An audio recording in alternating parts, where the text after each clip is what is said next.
Boa noite, irmãos, a paz do Senhor. Vamos abrir em Apocalipse, no capítulo 1.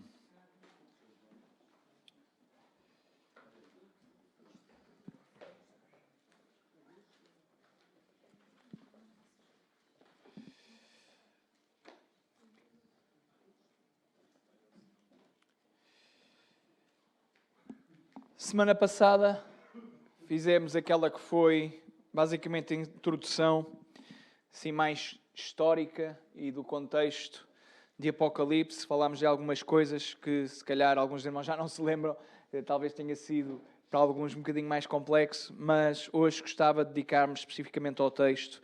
Semana passada falámos pelo menos dos 3 primeiros versículos e deixem-me ler outra vez os primeiros 3 versículos para que nós nos possamos lembrar daquilo que falámos, está bem? Diz assim: a revelação de Jesus Cristo, o qual Deus lhe deu para mostrar aos seus servos as coisas que brevemente devem acontecer. E pelo seu anjo as enviou e as notificou a João, seu servo, o qual testificou da palavra de Deus e do testemunho de Jesus Cristo, de tudo o que tem visto. Bem-aventurado aquele que lê e os que ouvem as palavras desta profecia e guardam as coisas que nela estão escritas, porque o tempo está próximo.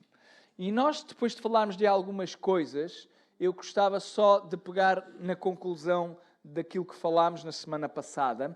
Falámos de que estas coisas estão para acontecer próximo e nós entendemos, à luz daquilo que está a acontecer na história, que o tempo da vinda de Jesus, a sua segunda vinda, está de facto breve, muito breve. A maior parte de nós já ouviu esta história desde sempre, não é? Breve, muito breve. Mas a verdade é que à medida que vai passando os dias, cada vez é mais breve. Esta é a realidade. Então os irmãos animem-se, porque está para breve.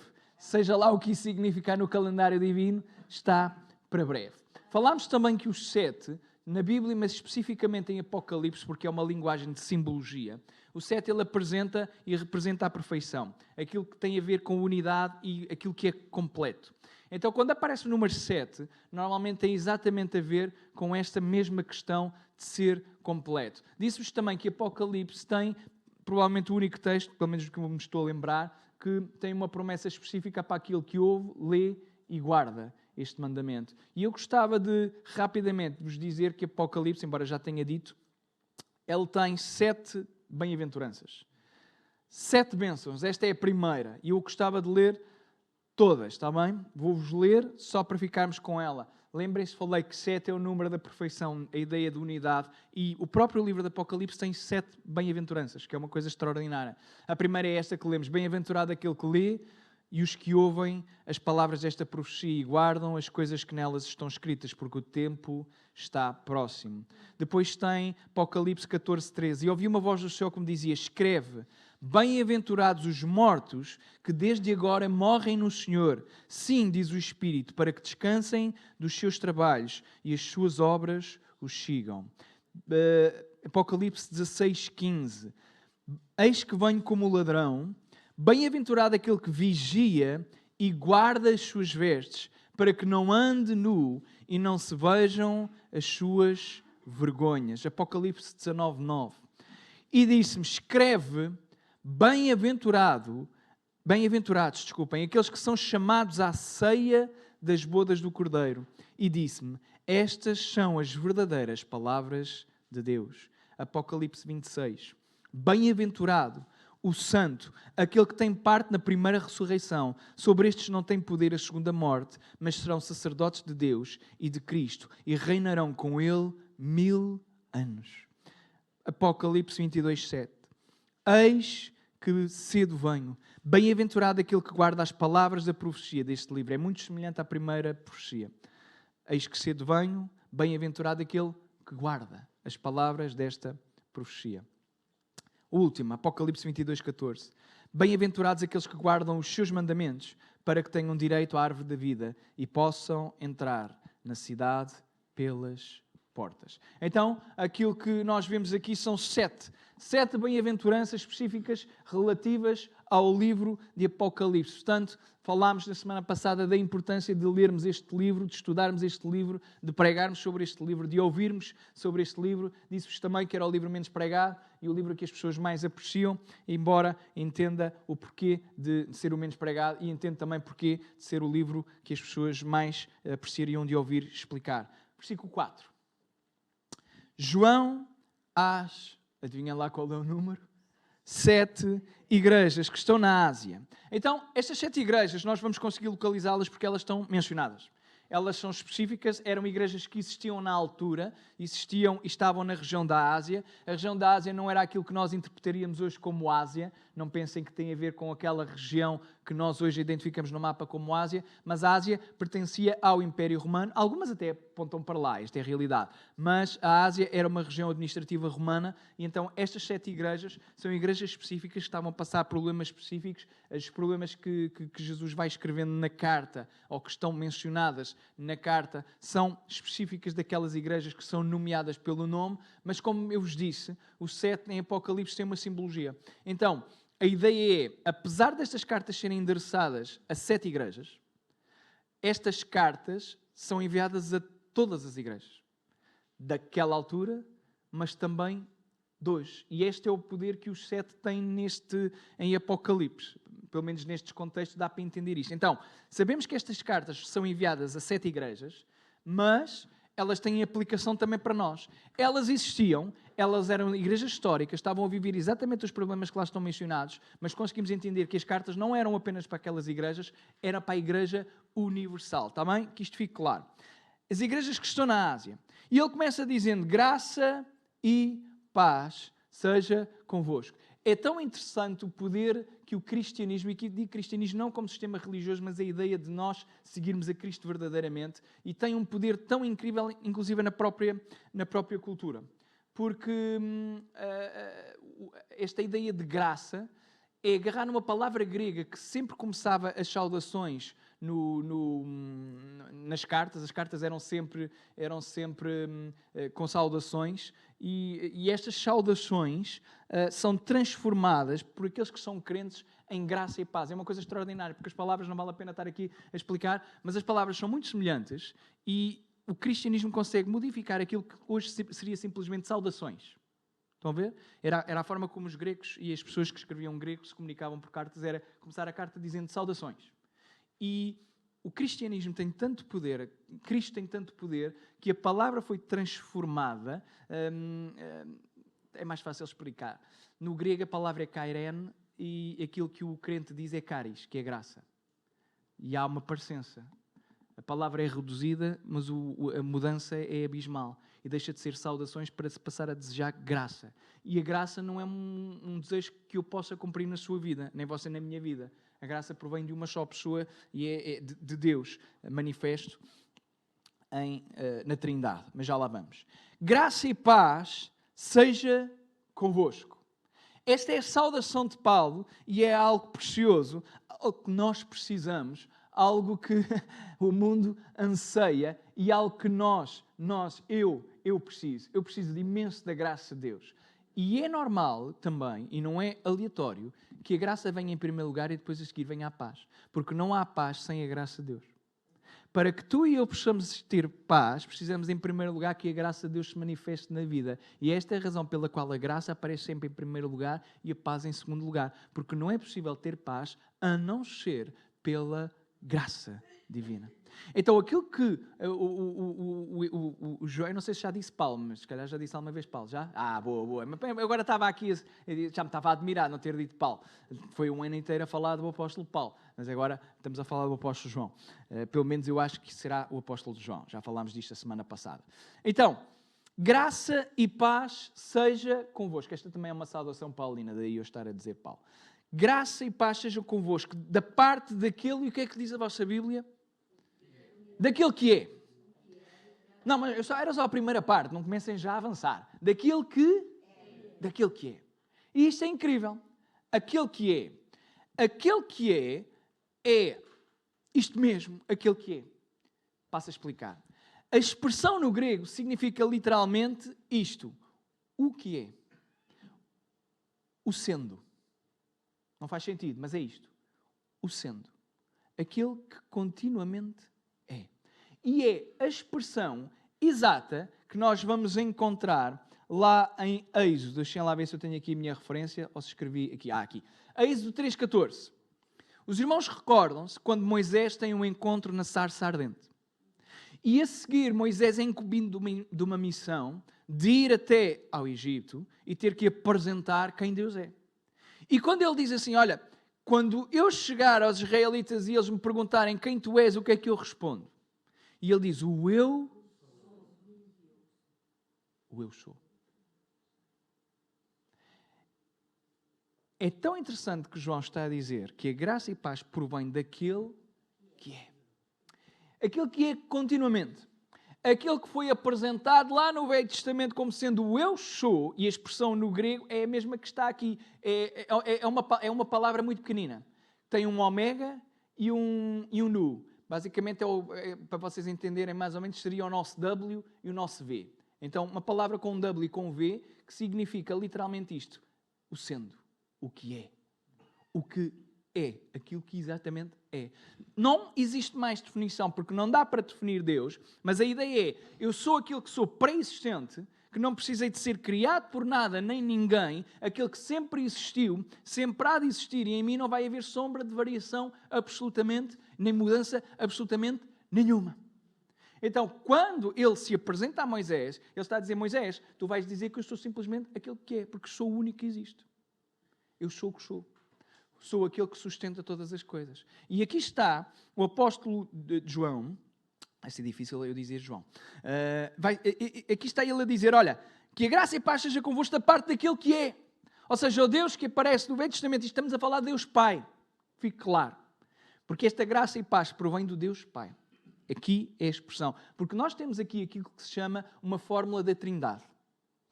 João vai apresentar aqui uma fórmula da Trindade um bocadinho invertida, mas já lá vamos. Mas ele apresenta aqui Deus como uma pessoa, mas em três pessoas. Já lá vamos. Também já vos disse, não vos conseguir explicar isto, mas é aquilo que é a realidade, é aquilo que nós entendemos. O mesmo Deus, três pessoas distintas, a mesma essência, a mesma natureza, mas ainda assim em três pessoas. Já lá vamos. Da parte daquele que é, mas ele não é apenas aquele que é, continuamente, é aquele que também era. Significa que é aquele que estava no passado, que domina toda a história e que não é apanhado desprevenido em nada daquilo que acontece. Então é aquele que é continuamente, é aquele que era e que tem o sustento de todo o passado. E a ideia é, quando nós estivéssemos a ler isto, e aquilo que deveríamos fazer hoje, quando estamos a ler isto, nós entendemos que a graça e paz que está sobre a nossa vida, ou que pelo menos nós desejamos, ela é fornecida por Deus Pai, aquele que nunca mudou, aquele que controlou a história, mas aquele que há de vir. E o há de vir tem a ver com a função de Deus Pai, que há de vir também para julgar. É aquele que está sentado no trono. E na ideia escatológica, a ideia do fim dos tempos, a ideia de Apocalipse, lá está. E vamos ver isto várias vezes. A imagem de Deus sentado no seu trono, com anjos, com anciãos, com o Filho à direita.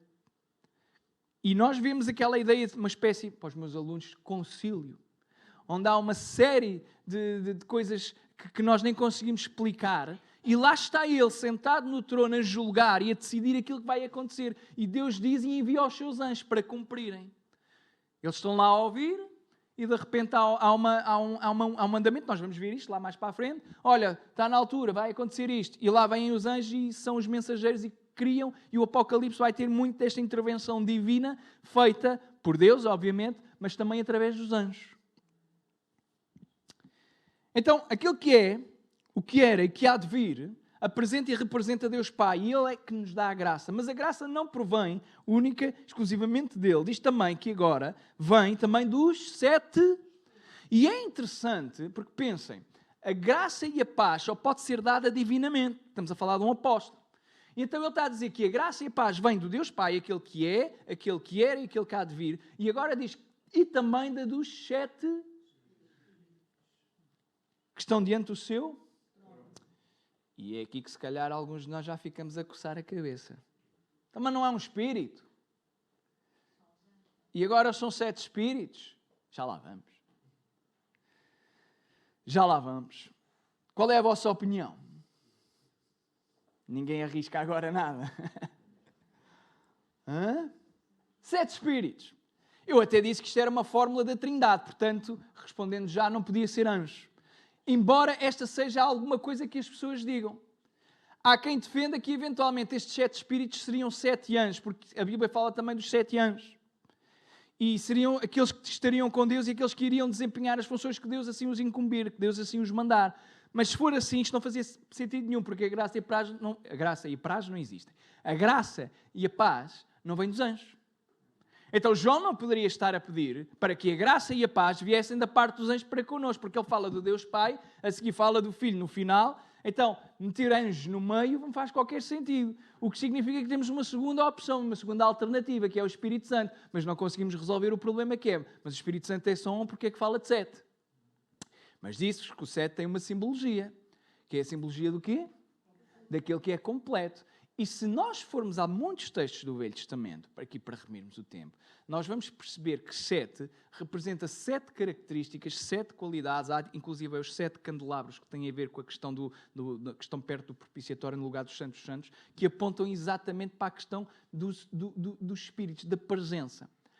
Mas isto não responde à questão total, porque é que em vez de Espírito Santo, ele menciona 7. E tem a ver com a simbologia, tem a ver com esta ideia de completude, mas tem a ver com o texto do Velho Testamento. Ou várias, porque já falei-vos, por exemplo, dos candelabros. Das velas. Oi? Acho que acordei alguém. Então, 7. 7 espíritos. Que depois vão ser mencionados que estão dentro do trono de Deus. Que estão com Deus. Quem são estes 7 espíritos? E porquê 7? E a ideia que dá o texto é que provavelmente aquilo que está a acontecer é que João está a invocar um texto que se encontra em Isaías. Abram lá comigo em Isaías capítulo 11.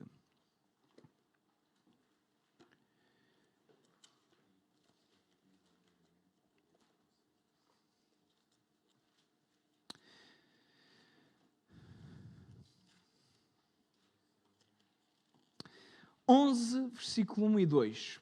Vocês já estão aí nesse texto? É importante vocês estarem, que é para nós acompanharmos todos. Pode ser? Porque brotará... Espera aí, que ia começar, mas ainda ouvi aí uma página. Isaías 11, versículo 1. Porque brotará um rebento do tronco de Jessé e das suas raízes um renovo frutificará. Ora, a gente percebe quem é Jessé. Quem foi Jessé? Pai de Davi.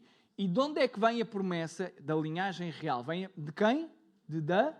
Então nós sabemos que esta raiz que brotará do tronco de Jessé e um renovo fortificará não tem a ver porque as promessas não são cumpridas em Davi, nós sabemos, mas sabemos que é de Davi que provém quem? O Messias. Então este é o contexto, está bem? Isto fala acerca do reino do Messias.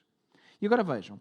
E repousará sobre ele o Espírito do Senhor, o Espírito de sabedoria, 1, Espírito de inteligência, 2, Espírito de conselho, 3, Espírito de fortaleza, 4, Espírito de conhecimento, 5 e de temor do Senhor, 6. E agora diríamos, então enganámos-nos.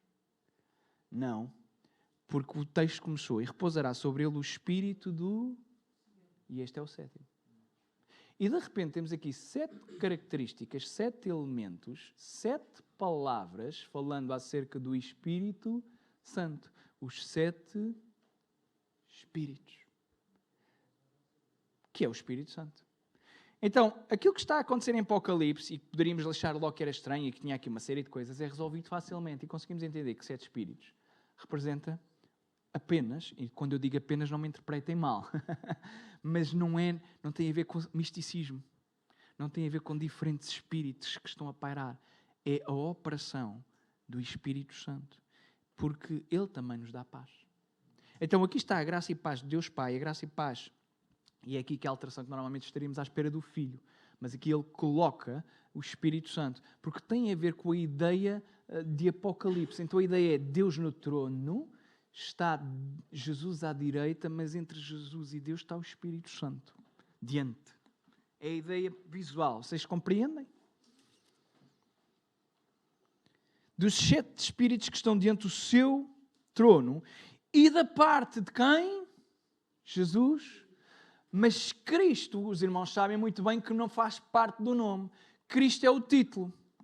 Cristo é o ungido. Cristo é o Messias. Cristo é aquele do qual o Velho Testamento falava, e aqui está João a dizer que Jesus é divino e que por isso mesmo a graça e a paz provêm dele, porque ele é Jesus, mas é Jesus Cristo, o Messias ungido, aquele que é o nosso Senhor. E isto invoca depois vários textos, não vamos ler, mas existe uma série de salmos que depois invocaria este mesmo título. Mas diz assim, da parte de Jesus Cristo, estamos a falar da graça e da paz, Deus Pai, o Espírito e agora Jesus Cristo, o nosso Messias. Mas ele continua a qualificar com vários adjetivos quem Jesus é. Então ele é Jesus o Cristo. Para que não haja dúvidas, ele é o Messias. Para que não haja dúvidas, o Velho Testamento fala acerca de Jesus e as promessas do Velho Testamento acerca da raiz que iria brotar do tronco de Sé, fala acerca de Jesus. Jesus, e é em Jesus que se cumpre todas as promessas do reino de Davi. Vocês estão cá? Tudo o que tem a ver com o Messias é cumprido em Jesus Cristo, ponto final. Não se espera outro. Tudo é cumprido, tudo se cumpre, tudo termina com Jesus Cristo. E Ele é a fiel testemunha. Ele é aquele que professa a verdade. Um irmão que abra comigo Salmo 89, versículo 37 e leia. Salmo 89, 37. Salmo 89, 37. Rápido. Ninguém quer ler? Se não tem que ir, leio. 89, 37. Será estabelecido para sempre como a lua e como testemunha fiel no céu. Ok, até aí. Será estabelecido para sempre como a lua e como testemunha fiel no céu. Ok. Testemunha fiel. O que é uma testemunha fiel? Testemunha fiel é aquele que professa a verdade. Conhecereis a verdade e a verdade vos... Eu sou o caminho, a verdade e a vida e ninguém vem ao Pai, senão... Jesus sempre vai testificando acerca da verdade. E aquilo que é a verdade é aquilo que é o Pai. É aquilo que o Pai mostra. E a verdade de Jesus, a verdade que Jesus partilha tem a ver com quem Deus é e com a sua missão. A missão que Ele veio cumprir. E a sua missão qual foi? A morrer por cada um de nós, certo? E Ele vai professando a verdade. E Ele é testemunha fiel, exatamente porque Ele testemunha fielmente da verdade. Nele não há mentira absolutamente nenhuma. E por isso mesmo Ele pode ser qualificado como uma verdadeira testemunha. Porque aquilo que Ele fala é apenas de Deus. A ideia é Jesus respira e transpira Deus. Sabem porquê? Porque Ele é Deus. Então, Ele testifica do Pai. E quando entendam aqui o Pai, não me interpretem mal, isto é complexo, mas Deus Pai é Deus Pai relativamente à pessoa de Jesus humana, está bem? Isto é que entendam, porque depois na Trindade não há hierarquias. Apesar do Filho estar submisso ao Pai, tem a ver na questão terrena, mas não vamos entrar por aí, porque nem eu consigo entender, já vos disse. Não, mas isto fica claro, está bem? Quando se fala de Deus Pai, na Trindade não há hierarquia. São um só Deus, está bem? Mas vejam, Ele é fiel testemunha. E a palavra para testemunha é aquilo que nós entendemos. Testemunha é aquele que vê alguma coisa que acontece e a seguir professa e fala a verdade dos factos. Nós temos algumas dificuldades porque nós podemos ser testemunhas mentirosas ou falsas testemunhas. A verdadeira testemunha é Jesus. Por isso é que nós temos aí um movimento ao qual nós chamamos de testemunhas de Jeová e dizemos que testemunhas deles não têm nada. Exatamente porque o princípio que está subjacente a ser testemunha é ser real e verdadeiro com aquilo que se diz. E eles não são. São mentirosos. E muito mentirosos. E estão assentes numa mentira. Grande mentira. Testemunha fiel. É interessante porque Jesus foi de tal forma fiel ao seu princípio ser testemunho de dar testemunho acerca de Deus e de quem Deus é, que ele inclusive morre por causa da fidelidade. Vocês entendem? Ele é tão fiel que morre a ponto de ser fiel. E agora sabem o que é interessante? A palavra para testemunha no grego é martus, de onde vem a expressão mártir, aquele que morre em prol de alguma coisa. Não é interessante? Aquele que é fiel testemunha foi uma testemunha fiel da verdade até ao fim, a ponto tal de ele mudar o termo. e aquilo que era testemunha passou a ser identificado como mártir. Agora veja o impacto que isto tem. João está a escrever a uma igreja que está a correr riscos por seguir Jesus Cristo morrer. E ele está a dizer, Jesus foi a fiel testemunha. Fiel mártir. O primogênito dos mortos. Jesus não é apenas a fiel testemunha a ponto tal de partilhar de Deus e estar disponível e morrer mesmo pela partilha de Deus, e por isso mesmo, porque era a sua missão, salvar-nos. Ele é o primogênito. Significa que ele é o primeiro, aquele que tem... o primogênito na ideia do Velho Testamento é aquele que tem porção dobrada da herança. Não é o dobro, é porção dobrada. É 2/3, por exemplo. A ideia é Jesus é o primeiro, apesar de ter havido outras pessoas que ressuscitaram, vocês entendam. Vemos no Velho Testamento e houve outras pessoas que ressuscitaram. Houve até pessoas que Jesus ressuscitou, mas todas elas morreram segunda vez. Jesus é o primogênito, aquele que morre, ressuscita, mas não volta a morrer, e por isso mesmo ele é aquele das primícias. E esta declaração, que pode parecer tão óbvia e tão pequena para nós porque não temos impacto, imaginem uma igreja que está a ser perseguida a ponto de poderem morrer, e alguns estão a morrer, e de repente a promessa é Jesus Cristo, a fiel testemunha e o primogênito dos mortos. Ainda que tu morras, tens esperança. Ainda que te estejam a perseguir, não vai ser o fim, porque Jesus, aquele a quem tu serves, Jesus a quem tu estás a seguir, Jesus a quem tu queres ser fiel testemunha, ou de quem queres ser fiel testemunha, Ele ressuscitou, e porque Ele ressuscitou, Ele inaugurou uma nova era. Ainda que morras, vais ressuscitar. Então esta é a ideia da primogenitura, a ideia dele ser o primogênito. E porque ele é o primogênito, ele tem mais autoridade, tem mais direitos. Porque ele é de facto o primogênito. Foi pelo poder do Espírito Santo, e vimos isto, por exemplo, no domingo. O poder, a operação do Espírito Santo levanta Jesus. Ressuscita Jesus. E aqui está ele, o primogênito dos mortos. Primogênito dos mortos significa que nós, como crentes, temos a garantia de vencermos a morte. Quando alguém morre, se algum de nós morrer, vamos morrer, se Deus, no entretanto, não vier. Lamento informar-vos, não sei se sabiam disto, mas todos nós temos o tic-tac, ia dizer o TikTok, mas isto é uma app. Temos um tic-tac ali, um cronómetro que está a contar. Não sabemos quando é que ele vai terminar, mas um dia termina. Se Jesus, entretanto, não chegar, ele termina. Mas quando terminar, nós não temos nada que temer. Sabem porquê? Porque Jesus é o primogênito dos mortos, ele ressuscitou. E porque ele ressuscitou, a promessa é que nós vamos ressuscitar com ele. Amém? E isto deve animar o nosso coração. No meio das aflições, no meio das lutas, esta era uma declaração bombástica para uma igreja que estava a ser perseguida. Ver irmãos morrerem, verem irmãos a serem perseguidos, mas ter a esperança que Jesus foi fiel e que nós iríamos um dia ressuscitar com aqueles também que morreram em Cristo. Viram uma das bênçãos? Os que morrem, bem-aventurados os que morrem em Cristo. Está ligado com isto.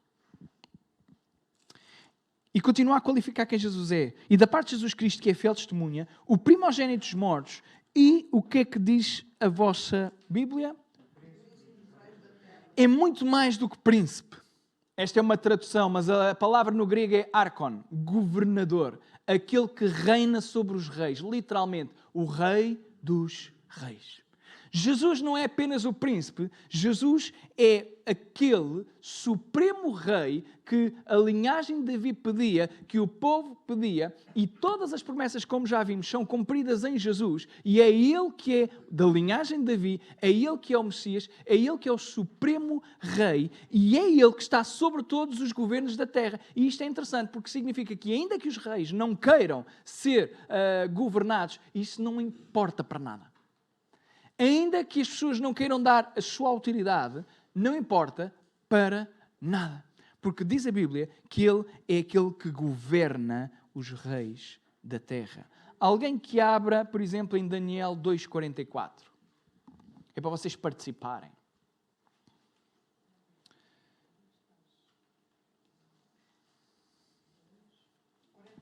Daniel 2,44.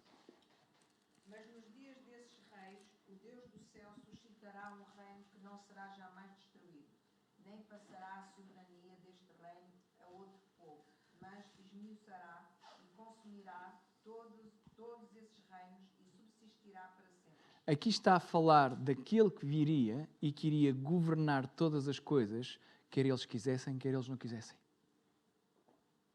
E aqui está Apocalipse a mencionar este texto de que ele virá e ele é aquele que domina sobre tudo. Então os irmãos podem imaginar a pessoa mais poderosa que existir neste mundo e ainda que essa pessoa tenha imenso poder, é incomparável diante de Jesus Cristo. Incomparável. Porque é Ele que está sobre todas as coisas. E Ele que está sobre todas as coisas, deixem-me ainda abrir um outro salmo. Salmo 89, 27, só para ver se a referência está correta. Alguém que abra. Salmo 89, 27. Salmos 89, 27. Só para ver. Também lhe darei o lugar de primogênito. Isso é... Ok. Falo-ei o mais excelso dos reis da terra. Isso. Estão a ver aqui a ideia de primogênito e o rei mais elevado? O texto em Salmos está a falar destas promessas, mais do que promessas, destes títulos de Jesus Cristo que João está a falar. Então vejam como o Velho Testamento sempre aponta para Jesus. E como o livro de Apocalipse está sempre constantemente a fazer referências ao Velho Testamento, para que não tenhamos absolutamente dúvida nenhuma de que a palavra de Deus ela é perfeita. Ela é incrível. E é este Jesus incrível, maravilhoso, que nos dá graça e paz, que tem uma coisa extraordinária por nós também. É que Ele está sobre todos os reis, sobre todos os reinos, governa sobre todas as coisas, mas Ele ama-te, a ti e a mim. E isto é incrível. Irmãos, imaginem, temos andado a falar disto na tribo. Nós perdemos o conceito de amor porque nós hoje a expressão não tem impacto na nossa vida. Porque nos habituamos. Amamos isto, amamos aquilo, amamos aquele outro. Amo comida, amo música, amo livros, amo isto, amo aquilo. E o amor não tem nada a ver com isto. O amor não tem nada a ver com aquilo que nós gostamos. Mas deixem-nos dizer o seguinte, e aqui falar de uma coisa muito brevemente, porque este texto fala acerca de dar glórias e louvores a Deus. Este texto fala acerca de adoração. Pode parecer que não, mas este texto é uma doxologia. Daqui a bocado vamos lá. Doxologia é exatamente isto, é dar louvores ao Senhor. Doxo é a palavra grega para glória, logia no sentido de pensar da glória, ou pensar acerca da glória, ou falar palavras acerca da glória. De quem? De Jesus Cristo. De Deus. E aqui está um texto que fala acerca que Deus nos ama. Se você não encontra nenhuma razão para louvar a Deus, pense neste texto. Este texto está a dizer que é Ele que nos dá graça e paz. Está a dizer que este Deus incrível que nos dá graça e paz, o que era, o que é e o que há de vir. Neste caso, o que é, o que era e o que há de vir. O Espírito Santo, que está dentro do trono de Deus. E Jesus Cristo, aquele que é fiel testemunha, aquele que está acima de todos os reinos, Ele nos ama. E porque Ele nos ama, nós entendemos que o louvor não é muito diferente daquilo que muitas vezes fazemos. Como eu digo às vezes aqui aos domingos, nós achamos que o culto é para nós e podemos não pensar isto, e podemos não verbalizar isto diretamente, mas verbalizamos indiretamente. Vejam as perguntas que nós fazemos. Como é que foi o culto hoje? O culto foi bom. Porquê é que foi bom? Gostei da pregação. A pregação foi abençoada. Gostei das músicas. Sabem o que é que nós estamos a fazer? Aquilo que nós estamos a dizer é o seguinte: a minha percepção de se um culto que não é para mim é bom, é se eu tenho prazer naquilo que aconteceu. Se eu gostar das músicas, significa que elas tiveram um efeito em mim, e porque tiveram um efeito em mim, aquilo foi bom. Eu gostei da pregação porque ela teve algum efeito em mim. Tenha sido intelectual, até pode ter sido espiritual, não nego isso. Mas vejam a grande diferença. O louvor não tem nada a ver com isto. E quando nós pensamos assim, vamos ao culto, viemos do culto, assistimos ao culto, gostamos ou não gostamos do culto, isto prova que nós temos uma teologia acerca de louvor completamente errada. Teologia da adoração, precisamos de voltar a tirar a cadeira. Teologia da adoração. Porque a adoração é devida a Deus por aquilo que Ele é. E neste livro vocês estão a entender, e eu também estou a entender, quem Deus é. E porque vamos entender quem Deus é, nós vamos guardar aquilo que este livro diz e vamos praticar aquilo que este livro diz. E neste momento aquilo que este livro está a dizer é para tu adorares a Deus, porque Ele é um Deus espetacular, incrível, extraordinário, impossível de ser replicado. Não há hipótese nenhuma de nenhum Deus se comparar a Ele. E este Deus ama-te. Amém? Este Deus ama-nos. E Ele nos ama, e o amor tem uma expressão sacrificial. O amor tem a ver com sacrifício. O amor tem a ver com escolha. O amor tem a ver com decisão. Porque senão voltamos outra vez ao mesmo padrão do louvor ou da adoração. Eu amo aquilo que gosto. Mas não tem nada a ver com isso. O amor não tem a ver com aquilo que tu gostas. O amor tem a ver com aquilo que tu escolhes e aquilo que tu decides, por muito difícil que seja. E Deus ama-nos, mas não é apenas uma expressão. Deus ama-nos e esta é uma realidade concreta. De hoje, de ontem e para todos sempre. Deus ama-nos. E porque Ele nos ama, no seu sangue lavou-nos dos pecados. Literalmente no grego é pelo seu sangue nós somos comprados. A ideia é como vimos em Romanos. O texto quer apresentar isto no grego. No grego é mais fácil de entender isto. Nós estamos a ler é como se fosse uma história. E no grego vocês entendem o seguinte. Nós estávamos completamente presos com grilhões. E não tínhamos hipótese de nos safar. E era preciso alguém que nos pagasse um preço para que as chaves fossem lá colocadas e as algemas e os grilhões caíssem. E é o sangue de Jesus que é derramado naquela cruz, que é a chave que nos liberta dos grilhões que antes andávamos, que é o pecado. E aquilo que este texto está a dizer é que este Deus magnífico, que nos dá graça e paz, e do qual nós não merecemos nem a graça, nem a paz, nem nada, Ele nos ama a ponto tal de dar a sua vida e pelo seu sangue nos lavar dos pecados. Ele comprou-te. E esta é a maior prova de amor. E se não tiveres mais nada para o louvar, isto já é mais que suficiente. Louva a Deus porque Ele te salvou. Louva a Deus porque Ele te libertou. Louva a Deus porque Ele te perdoou. E nos fez reis, sacerdotes. Literalmente Ele nos fez governo. Nos fez reino. Nos constituiu como um reino. E a ideia é, nós não somos literalmente reis, mas a ideia do texto é apresentar para que nós pertencemos ao reino que pertence a Ele.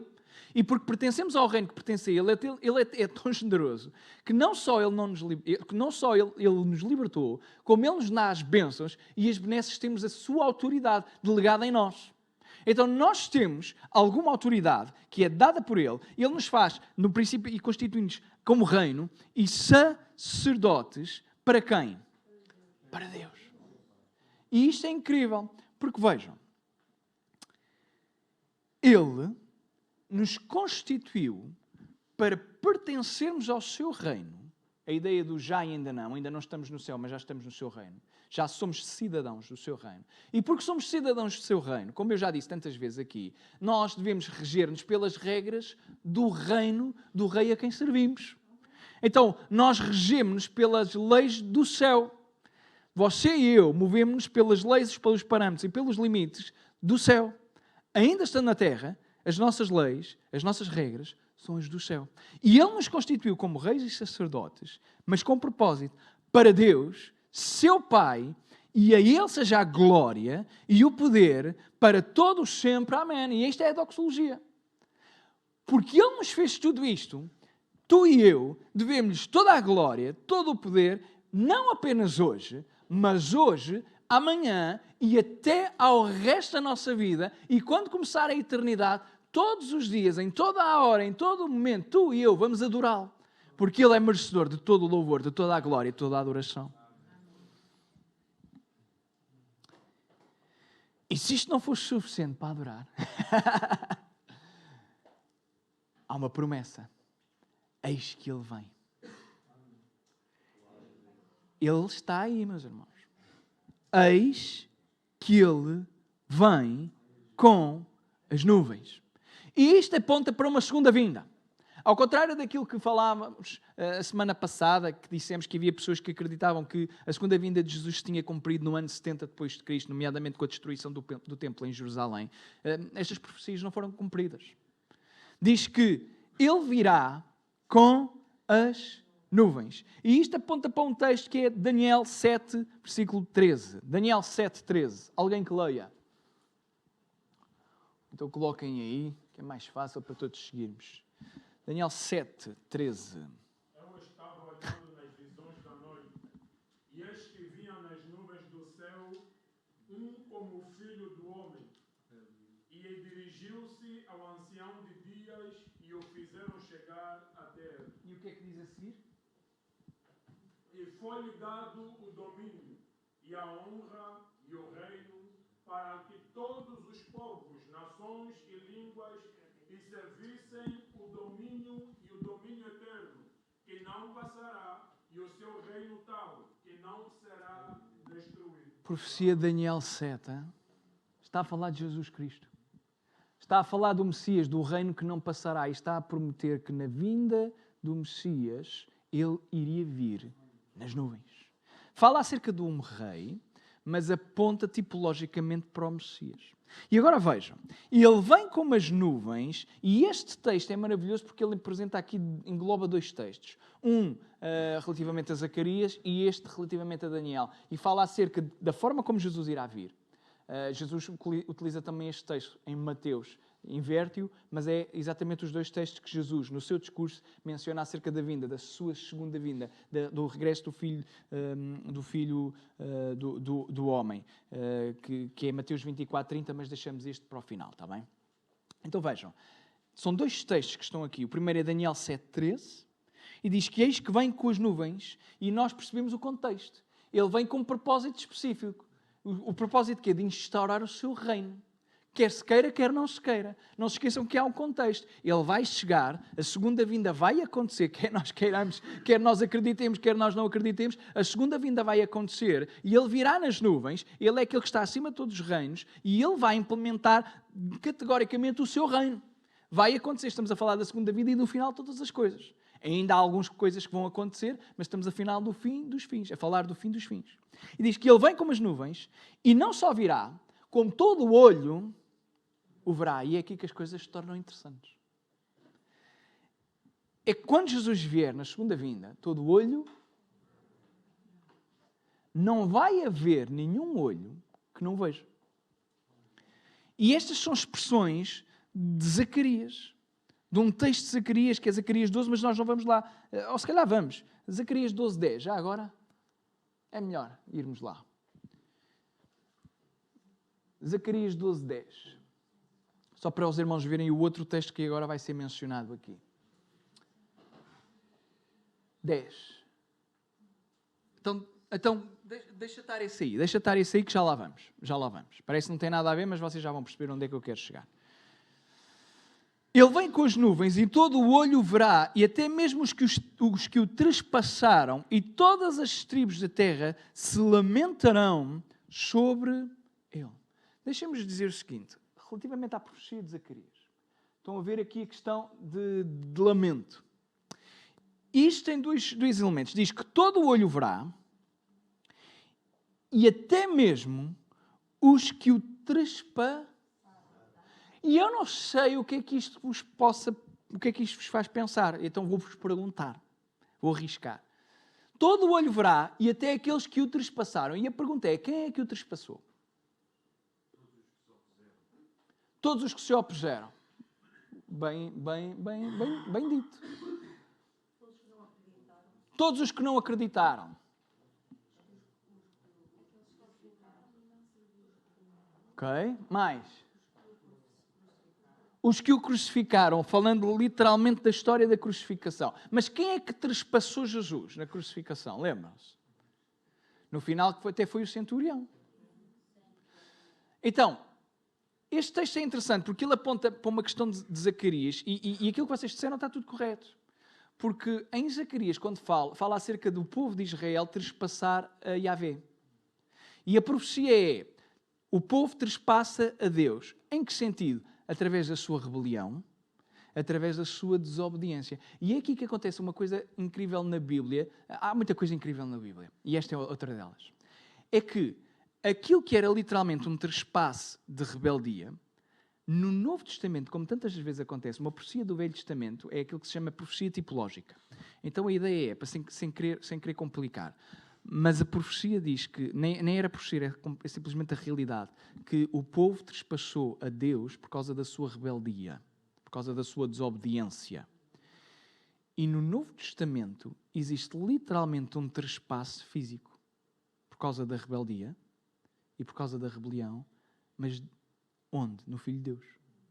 Então, no Novo Testamento, as profecias que são do Velho Testamento têm um cumprimento físico e literal. E isto ajuda-nos depois também na interpretação do Apocalipse. Porque vejam, quando nós lemos o Velho Testamento, aquilo que nós entendemos, não, esta profecia está aqui a explicar. Trespassar é uma forma de expressão que significa que estão a magoar, que estão contra o Senhor. Mas no Novo Testamento, a expressão utilizada por João no Evangelho, a palavra trespassar, aponta lá para Zacarias, e depois aqui em João, daí acreditar também que seja o apóstolo, utiliza exatamente a mesma expressão. Trespasse. E de repente aquilo que tinha a ver com uma profecia acerca de rebelião é cumprida tipologicamente. Isto é, fisicamente, Jesus foi trespassado. É a mesma coisa da profecia da ovelha ou do cordeiro que haveria de vir. E depois, literalmente, há um cordeiro que é morto também, pelos nossos pecados. Mas não é um cordeiro, é Jesus. Mas depois o cordeiro também aparece em Apocalipse, lá na sala do trono, com os 7 espíritos também, e com Deus no trono. É incrível. E os que trespassaram em todas as tribos da terra, estou mesmo a terminar, se lamentarão sobre ele. E é aqui que nós temos que pensar. Basicamente, literalmente é isto que acontece, meus irmãos. Vamos lá a Mateus, é mais fácil. Mateus 24:30. Só para adicionar mais este texto. É o mesmo os dois textos, mas são palavras de Jesus. Então aparecerá no céu, isto é, virá nas nuvens, o sinal do Filho do Homem, e todas as tribos da terra se lamenta e verão o Filho do Homem vindo sobre as nuvens do céu com poder e grande glória. Basicamente é a mesma coisa, mas está invertido. Aqui a profecia de Daniel aparece no final e de Zacarias no início. Volta lá para trás. Então aparecerá no céu o sinal do Filho do Homem e todas as tribos da terra se lamentarão. E é aqui que nós temos que pensar o que é que significa lamentar. O que vai acontecer é isto, na segunda vinda. Jesus vai chegar, todo o olho vai ver. Significa que não vai ser único e exclusivamente em Israel, lá no Monte das Oliveiras, como se acredita que vai acontecer. Não vai ser apenas esses olhos, não vão ser apenas Israel que vão ver. Como vai acontecer, não sei, de uma forma sobrenatural. Tenho a certeza que todos nós vamos poder ver. Há quem diga que será, se calhar, pela televisão. Não sei. O que eu sei é que todo o olho vai ver. Quando Jesus chegar, não vai haver dúvidas absolutamente nenhumas que Jesus chegou. E Ele chegou. E diz que vai haver uma reação. E a reação é o lamento. E é aqui que as opiniões se dividem. Que é o que é que significa este lamento. Porque se os irmãos continuarem a ler Zacarias, capítulo 12, vão perceber que esta profecia também está lá. E diz que Israel se iria lamentar, mas no sentido de se arrepender.